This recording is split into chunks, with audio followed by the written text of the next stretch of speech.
Turning 65 should feel like a milestone, but for most people, it feels like information overload. Mailers stacking up, TV ads every 5 minutes, everyone in your life telling you what you should do. Here's the problem. Most of that advice was built around someone else's situation, not yours. And one wrong move in your first months of Medicare can cost you an option you'll never get back.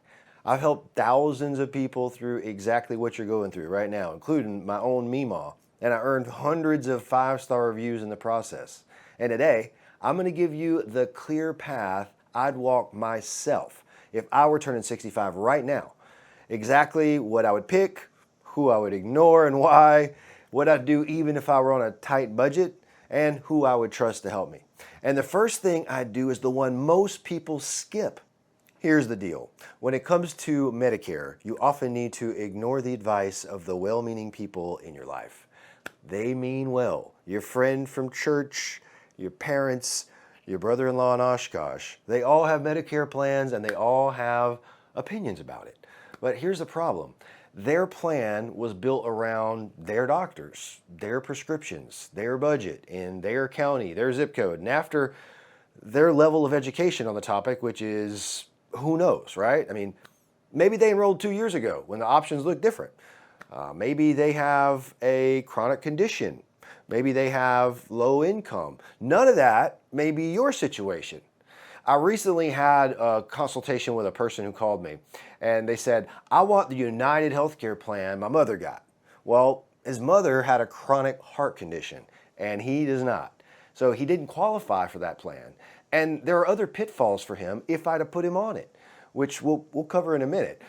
But when we actually looked at his health, his doctors, his budget, the right plan for him was a completely different plan, not his mother's. So copying someone else's Medicare plan is like taking someone else's prescription. It might be perfect for them and completely wrong for you. I'll tell you whose opinion to really trust in a minute. But for now, once you've tuned out the noise, here's the first real step. And it's the one most people don't realize they have to handle themselves. It's Social Security is already turned on, then Medicare enrollment happens automatically. But if it's not, you have to sign up manually for Medicare, right? And here's how to do it.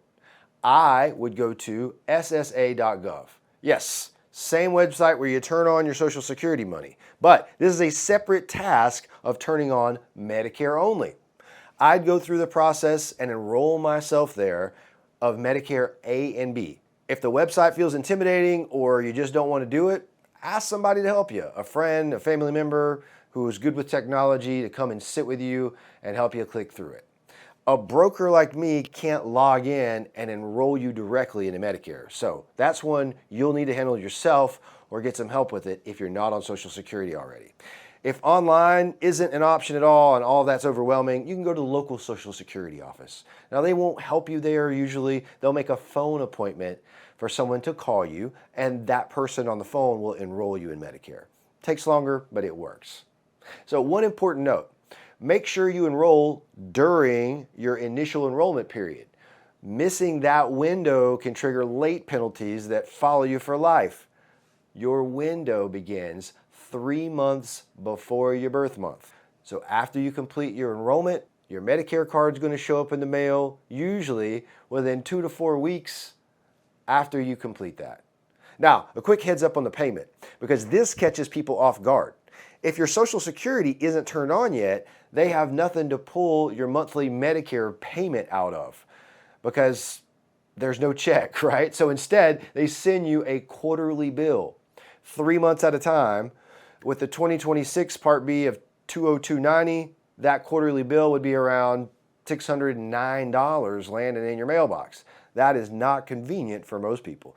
So what I do instead, I would go to Medicare's Easy Pay website, Easy Pay. And that way you can provide your checking and routing and they'll take it directly out of checking on a monthly basis. Now, one exception before we move on. If you or your spouse are still working and covered by an employer plan, don't sign up for A and B on autopilot. That's a separate decision. Signing up too early Could mean paying for coverage you don't need or other complications. We need to compare Medicare versus employer coverage first. So stay tuned. I'll come back to that at the end, but just note for now. Okay, that's Medicare enrollment, which we did at the Social Security Administration. Now comes the decision that matters most, and the one that's the hardest to undo. You're choosing between two paths: original Medicare with a supplement plan, or the cheaper alternative, a Medicare Advantage plan. For me, I'd choose the supplement plan. Here's why. It starts with freedom. Yes, the supplement would cost me maybe $150, $200 a month, depending on my area. Plus, I'm paying over $200 for Medicare, so maybe $350 to $400 total. But with original Medicare and a supplement, I can go to any doctor, any hospital, any facility in the country that accepts Medicare, and about 96% do. I'm not locked into a local network. That matters if I want to see a specialist or go to a place like Mayo Clinic that doesn't take Advantage plans from any carrier. So I like the maximum flexibility of original Medicare with a supplement plan. Then there's the coverage itself outside of the network matter. Advantage plans are very cheap on the front end, and it's very inexpensive to see the doctors, which is great. But you pay more on the bigger ticket items. So that's not the carrier being generous, the monthly payments. It just means they're gonna push more of that cost to you if something big comes up. With a supplement plan, I'm paying more up front, yes, but on the back end, I have a max out of pocket of $283. So no surprise bills, no big surprises in my life. Advantage plans also have prior authorization requirements. So if you want a procedure, they can make you jump through some hoops that you may not feel comfortable jumping through, like physical therapy for 6 weeks or so forth. But with a supplement plan, there are no prior authorization requirements, so I prefer that. And then there's the dental and vision. All right. Advantage plans' big upside is they provide dental, vision, and hearing, and that would be very nice to have. But for me, I'm not going to choose my entire health insurance strategy around some routine dental and vision perks, because that free dental and vision could cost me thousands if I were on an Advantage plan and something medically serious comes up. I help my supplement plan clients get standalone dental and vision combos, and I can send you those options as well. Just reach out to me if they want to add dental and vision to their supplement situation.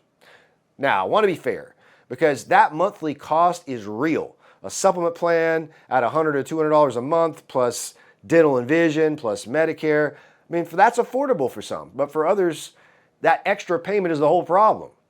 And if that's you, hear me. Advantage plan isn't automatically wrong or bad.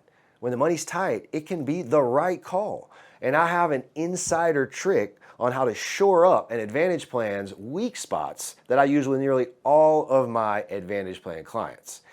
Add a copay protection plan. About $40 to $50 a month, it will pay the cost for you to pay the outpatient surgery cost, the inpatient hospitalization cost, the ambulance cost. That way, you're getting the lower monthly payment of an Advantage plan, but you get the protection of a gap coverage type of setup to give you the money for the bigger ticket items. Also, if you already have an Advantage plan and you don't have copay protection set up, reach out to me. You can still get that. Do so while you can get it without health questions. But this video is titled What I Would Do. And here's the final reason I would do the supplement plan. And it's the biggest of all. When you first enroll in Medicare Part B, that window, right at 65, you have a guaranteed right to get a supplement plan with no health questions, no medical underwriting. They have to take you. That's your golden ticket of immunity, as I call it. If I take an Advantage plan today and a year from now I develop a health condition and I decide I want that supplement plan route instead, I may not be able to get it, because it's the health issue that came up that makes me want the better coverage that's going to probably block me from being able to get it. That's the kicker. And on the other hand, if I take a supplement plan now and I ever reach a point where I truly can't afford it, I can always switch to an Advantage plan during any annual enrollment without health questions. There's never any underwriting for the Advantage plans. That option never goes away, but the supplement plan option could. So I would use this window of immunity while I have it. That's me. But here's where people quietly overpay for supplements, sometimes by hundreds a year without even knowing it. It comes down to 2 plans and one simple piece of math. I would choose N instead of G. Plan N has lower monthly payments than the popular plan G. And for most people, the biggest day-to-day difference between the two is very small. With plan N and G, I start the year, either way, paying the first $283. That's set. That's a Part B deductible set by the government, changes every January, but currently it's $283. After that, here's the real difference between the N and the G. When I see any doctor after that, on N, I pay $20 a visit. On G, I don't pay any money at all. But I'd be paying around $40 to $50 a month more for the G to skip the occasional $20 copays.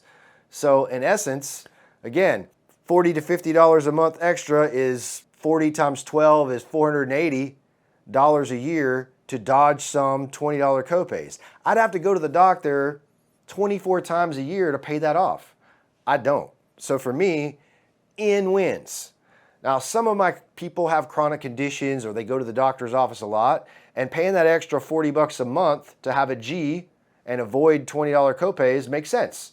But for me, I would choose plan N. Lower monthly payment, and I'll pay the $20 a visit as they happen. Plan N also tends to have smaller rate increases over time.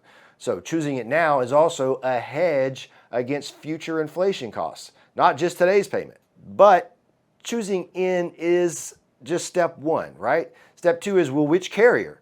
Plan N is at different prices with different carriers who have different rate increase history. So picking the carrier is very important as well. And choosing a person is how you're gonna get help with that. And I'm gonna talk more about that in a second. One more piece, because a supplement doesn't include drug coverage, known as Part D. It's added a la carte as a standalone. So on my drug plan, I would let a broker run my drugs through the Medicare.gov tool, or I would do that myself at Medicare.gov. Doing that would allow me to input my drugs, see which plan is going to have the lowest overall cost for my drugs for the year. Currently, drug plans start at $0 a month for the Part D. So adding drug coverage isn't very expensive for most people. You can use my free tool. I'll leave it in the description. I provide here help for clients who work with me on their medical coverage. I do their drug plan analysis for them for no charge as well. So look in the description or I'll help you with that. Before I bring it home, 2 more exceptions where the standard path changes. Exception 1, income. Medicare will charge you more for Part B and your drug plan if your income was above certain thresholds. And here's the catch. It looks back 2 years. So if you sold a house, cashed out stock, took a big withdrawal from your retirement account, or just had a high income year 2 years ago, you may end up paying more initially. It's called IRMAA. Basically, if you made more than $109,000 as an individual or $218,000 as a couple, you're going to pay more for Medicare. Here's the good news. It's usually temporary. Social Security rechecks your income every year as your tax returns come in. So when they see that look back of the income drop, the surcharge goes away on its own. You can also file an appeal with them if you have a real life event like a retirement or loss of spouse, drop in income. But what if I'm still working? That's the next question I hear a lot of people ask. If you have employer coverage through yourself or your spouse and that employer has 20 employees or more, then you can delay enrollment into Medicare without penalty. You get a free pass. Medicare plans are often better these days than the employer coverage. But if I were subject to a big IRMAA charge, from the 2-year look back, I'd probably seriously consider keeping the employer coverage and delaying Medicare and Part B until my income picture normalized. So reach out to me and I can help you with that analysis if you need help with that. Exception 2, Tricare for life. If I were a veteran with Tricare for life or the spouse of one, I'd enroll in Medicare Part A and Part B and stop right there, because Tricare for life coordinates with Medicare like a supplement plan. Tricare for life acts like a supplement plan with original Medicare. So if I have Tricare for life, I also get my pharmacy benefit through the VA, so I don't need a separate drug plan. So I'd get A and B to satisfy the VA requirement for Tricare, and I'd stop right there. Nothing else needed. So that's what I'd do, start to finish. Now, you can absolutely do all of this yourself, but you don't have to. The right person does it with you. A broker, like myself, doesn't cost you anything. There's no charge, and guidance can be extremely valuable and reassuring. Let me give you an example of why this matters. I had a woman call me from one of my videos who'd been on a Humana Advantage plan. She got it a couple of years ago by calling an 800 number off of TV. Now, the first year went fine, but in year 2, Humana discontinued the plan, as carriers do sometimes. So everyone on it had to go find something else. And when she called me, she found out a different carrier had a better cost for one of her expensive drugs all along. But she never would have found that out if she just kept dealing directly with Humana, because all they could do is move her to another Humana plan that wouldn't be helping her with that drug.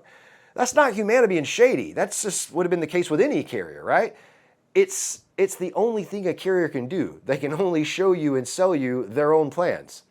An independent broker isn't boxed in like that. We can compare plans from all the carriers, side by side, and objectively match you with the one that actually fits your best situation. So, a broker will also check for household discounts to see if you qualify for the Extra Help program to help find you the very best rate. And again, it costs you nothing. Brokers get paid by carriers, not by you. So there's really no downside to getting that second opinion. But if I were picking one, I'd start with their Google reviews, real ones, from real people who've been through this. That tells you who exactly delivers. It's also how a lot of my clients find me. Medicare gets presented like 100 different decisions. It isn't. It's a handful of decisions that matter, and they just need to happen in the right order. And that's what this whole video was, the order I'd follow if I were turning 65 in 2026. And it's exactly what I wanted for my own Memaw. Not more information, just the confidence that we hadn't missed something that mattered. If you'd like a second set of eyes on your situation, my number's directly below.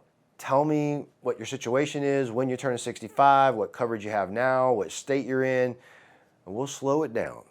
Take a look at your situation, and I'll point you in the right direction. One last thing to remember. That exception I promised I'd come back to for those of you still working at 65, here's what most people don't see coming.